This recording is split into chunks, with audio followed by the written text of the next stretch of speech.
9th സ്റ്റാൻഡേർഡിലെ prism എന്നുള്ള ചാപ്റ്ററിലെ 6ാമത്തെ ചോദ്യമാണ്. ചോദ്യം എങ്ങനെയാണ്? The base of A prism is A square of sides 6 cm and it's height is 10 cm. What is its volume? What is A maximum volume of a triangular prism cut from it എന്നുള്ളതാണ് ചോദ്യം. അപ്പോൾ ഞാനിവിടെ ചിത്രത്തിൽ കാണിച്ചിരിക്കുന്ന പോലെ ഇങ്ങനെയാണ് ഈ prism. അതിൻ്റെ ബേസ് എന്ന് പറയുന്നത് ഒരു സ്ക്വയർ ആണ്, 6 cm, ഹൈറ്റ് 10 ആണ്. അപ്പോൾ നമുക്കൊരു വോളിയം കണ്ടുപിടിക്കുന്നതാണ്. Volume is equal to base area into height ആണ്.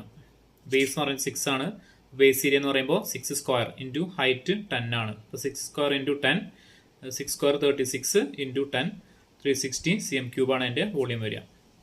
ഇനി ഒരു പറയുന്നത് ഇതിൽ നിന്ന് നമുക്ക് ഉണ്ടാക്കാൻ കഴിയുന്ന മാക്സിമം വലിപ്പമുള്ളൊരു ട്രയാങ്കുലർ പ്രിസത്തിൻ്റെ വോളിയം എന്തെന്നാണ് ചോദ്യം.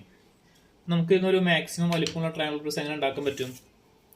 ഇതിങ്ങനെ ഡയഗണലായിട്ട് കട്ട് ചെയ്ത് കഴിഞ്ഞാൽ എന്താണ്, അല്ലെങ്കിൽ ഇങ്ങനെ ഡയഗണലായിട്ട് താഴോട്ട് കട്ട് ചെയ്ത് കഴിഞ്ഞാൽ നമുക്ക് എന്ത് ചെയ്യാൻ പറ്റും? ഒരു ട്രയാങ്കുലർ പ്രിസം ഉണ്ടാക്കാൻ പറ്റും അല്ലേ? ട്രയാങ്കുലർ പ്രിസം നമുക്ക് ഇതിൽ നിന്ന് ഉണ്ടാക്കാം. അങ്ങനെയാണെങ്കിൽ അതിൻ്റെ വോളിയം എന്താ വരിക? ഈ പ്രിസത്തിൻ്റെ വോളിയത്തിൻ്റെ ജസ്റ്റ് ഹാഫ് അല്ലേ വരിക അല്ലേ? അപ്പോൾ the maximum volume of a triangular prism is equal to half of 360, 180 cm³. Okay, ചെറിയൊരു ചോദ്യമാണ്, ഈസിയാണ്. Okay, thank U.